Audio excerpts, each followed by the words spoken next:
Alright guys, just finished up another 2 boxes of pennies from our regular weekly order. Now unfortunately our first box we got skunked. What I ended up doing was I went through the first 10 rolls and didn't find a single copper penny, which is the first time that that's happened to us, at least since I've been filming the results. So I didn't bother with the rest of the 40 rolls, I just counted that as a loss. But it really makes me think that somewhere along the line it looks like we came back into contact with some of the rolls that we've already brought back to the bank, considering that we had the years just from 1997 all the way up to 2012. There wasn't a single copper penny. But we did much better in the second box. I'll just give you the copper results to start. We had 470 of these 1982 to 1996. Next, for Canadian 1980 and 81, we had 68 in total. The best ones that we look for, the 1953 to 1979, we had 241 of those. And finally, the pre-1982 American copper pennies, we ended up with 59. So again, I'll just give these ones a quick weighing just to see how many pounds that we ended up with. And then I'll show you guys some of the better kings and wheats that we came up with.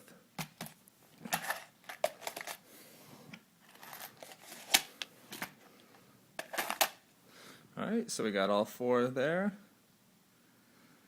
And again, we have over 5 pounds this week. In total for the second box, we have 5 pounds and 2.5 ounces when taking into consideration the weight for the pails.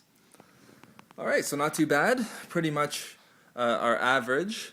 Again, we ended up with 838 copper pennies in total, which is 33.52% of the box. So not too bad, a little lower than usual, but same amount of weight since we did pretty good on the 1953s to 1979s. Let's take a look up at the King George VI pennies to start. As you can see on the left, we have 3 from 1942,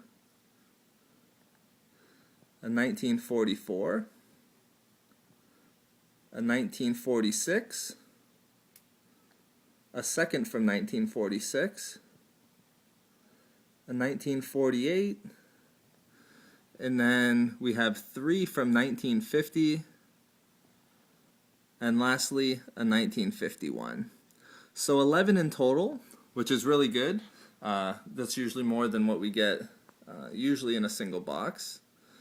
We also have 6 American wheat pennies. Try to get in close.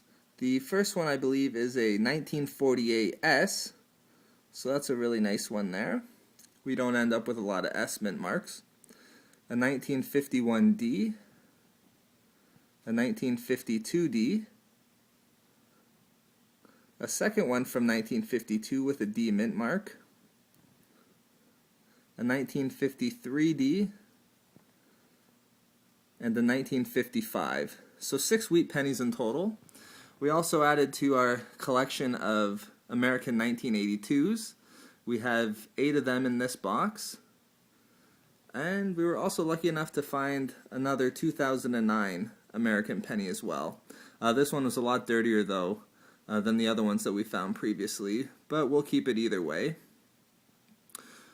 Alright guys, so that's the results for both of our penny boxes this week. We'll return these to the bank along with the zinc and steel pennies that we had from the second box. But overall, not too bad of a second box here. If you guys could like, comment, and subscribe, that'd be great. It's always appreciated. And if you want to ask me any questions, just go ahead and leave them in the comments below. Or even just go ahead and shoot me a PM. I'll be more than happy to answer any questions that way as well. Alright, that's it for now guys. Take care and we'll talk to you soon.